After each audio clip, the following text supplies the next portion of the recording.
Hello ನನ್ನ ಬಳಗದ ಬಂಧುಗಳೇ, ಎಲ್ರಿಗೂ ನಮಸ್ಕಾರ.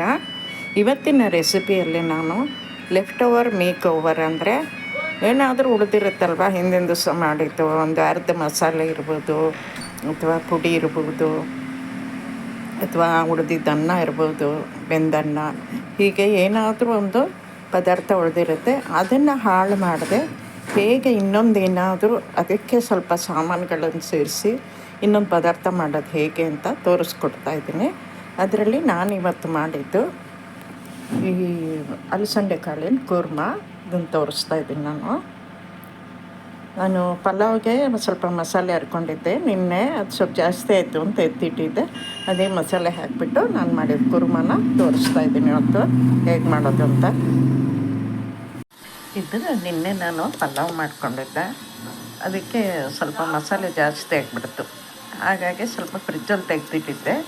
ಈಗ ಇದೇ ಮಸಾಲೆನ ಬಳಸಿಬಿಟ್ಟು ನಾನು ಕೂರ್ಮ ಮಾಡ್ತಾಯಿದ್ದೀನಿ. ಮತ್ತು ಲೆಫ್ಟ್ ಓವರ್ ಮೇಕ್ ಓವರಲ್ಲಿ ಇಷ್ಟು ಮಸಾಲೆ ನಮಗೆ ಸಾಕು. ನಾವು ತುಂಬ ಖಾರನೂ ತಿನ್ನಲ್ಲ, ಮಸಾಲೆ ಜಾಸ್ತಿನೂ ತಿನ್ನಲ್ಲ. ಈ ಲೆಫ್ಟ್ ಓವರ್ ಮೇಕ್ ಓವರ್ ಡಿಶ್ಶಿಗೆ ಇವತ್ತು ನಾನು ಸ್ವಲ್ಪ ಇಲ್ಲಿ ಅಲಸಂದೆ ಕಾಳನ್ನು ನೆನೆ ಹಾಕಿಬಿಟ್ಟು ಮೊಳಕೆ ಬರೆಸಿಟ್ಕೊಂಡಿದ್ದೀನಿ. ಹಾಗೆ ಇದಕ್ಕೆ ಏನು ತರಕಾರಿನೂ ನಾನು ಹಾಕಲ್ಲ, ಬೇರೆ ತರಕಾರಿ. ಒಂದು ಆಲೂಗಡ್ಡೆ, ಈರುಳ್ಳಿನ ಒಗ್ಗರಣೆಗೆ ಹಾಕ್ಕೊತಾ ಇದ್ದೀನಿ. ಈಗ ಇದನ್ನು ಇನ್ನೊಂದೆರಡು ಸಲ ತೊಳೆದ್ಬಿಟ್ಟು ಕುಕ್ಕರಲ್ಲಿ ಬೇಯಿಸ್ಕೋಬೇಕಾಗುತ್ತೆ. ಒಂದು 3 ವಿಷಲ್ ಬಿಟ್ಟರೆ ಸಾಕು. ಸ್ವಲ್ಪ ಇದಕ್ಕೆ ಉಪ್ಪು, ಒಂದು ಡ್ರಾಪ್ ಎಣ್ಣೆ, ಸ್ವಲ್ಪ ಅರಿಶಿನ ಹಾಕಿ ಬೇಯಿಸ್ಕೋಬೇಕು. ಕುಕ್ಕರಲ್ಲಿ ಬೇಯಕ್ಕಿಡ್ತಾ ಇದ್ದೀನಿ.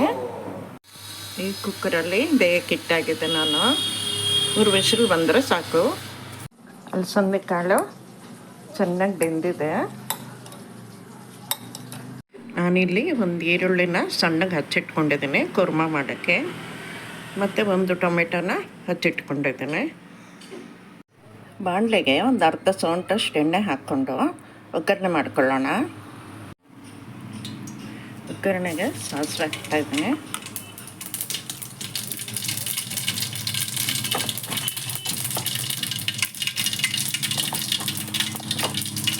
ಸ್ವಲ್ಪ ಜೀರಿಗೆ, ಕರಿಬೇವು ಮತ್ತು ಒಣಮೆಣಸು. ಈಗ ಈರುಳ್ಳಿ ಹಾಕ್ಕೊತಾ ಇದ್ದೀನಿ.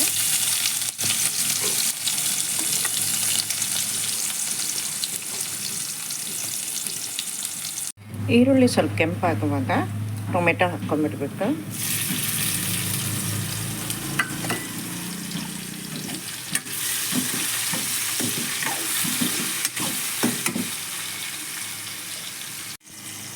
ಈಗ ಸ್ವಲ್ಪ ಉಪ್ಪು,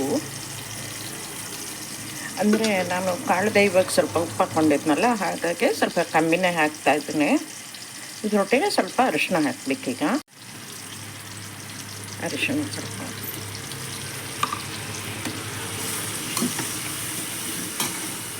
ಟೊಮೆಟೊ ಕಾದಿದೆ.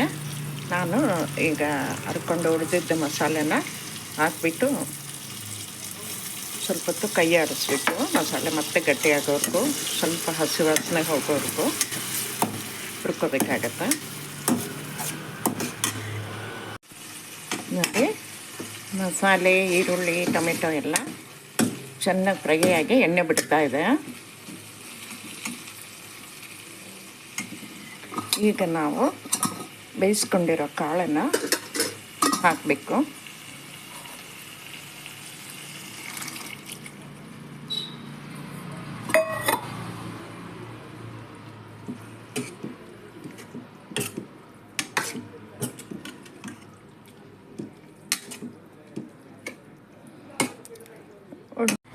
ಒಂದು 5 ನಿಮಿಷ ಚೆನ್ನಾಗಿ ಕುದಿಸ್ಬೇಕು. ಸ್ವಲ್ಪ ನೀರು ಬೇಕಾಗುತ್ತೆ. ಇನ್ನೂ ಒಂದು ಲೋಟದಷ್ಟು ನೀರು ಹಾಕ್ಕೊತಾ ಇದ್ದೀನಿ ನಾನು.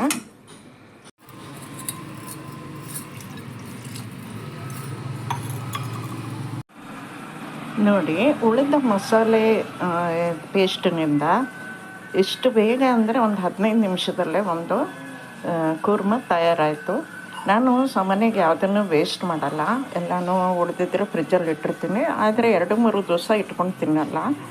ಒಂದು ದಿವಸ ಇದ್ದರೆ ಮಾತ್ರ ಇಟ್ಬಿಟ್ಟು ನಾನು ಮಾಡೋವಂಥದ್ದು. ಬಹಳ ಸುಲಭವಾಗಿ, ಬಹಳ ವೇಗವಾಗಿ ಆಯಿತು ನೋಡಿ. ನೀವು ಕೂಡ ಮಾಡ್ಕೊಳ್ಳಿ, ತಿನ್ಕೊಳ್ಳಿ, ಕಮೆಂಟ್ ಮಾಡಿ ಹೇಳಿ ಹೇಗಿದೆ ಅಂತ ಹೇಳಿಬಿಟ್ಟು. ಹಾಗೆ ನನ್ನ ಚಾನಲ್ಗೆ ಸಬ್ಸ್ಕ್ರೈಬ್ ಆಗೋದು ಮರಿಬೇಡಿ.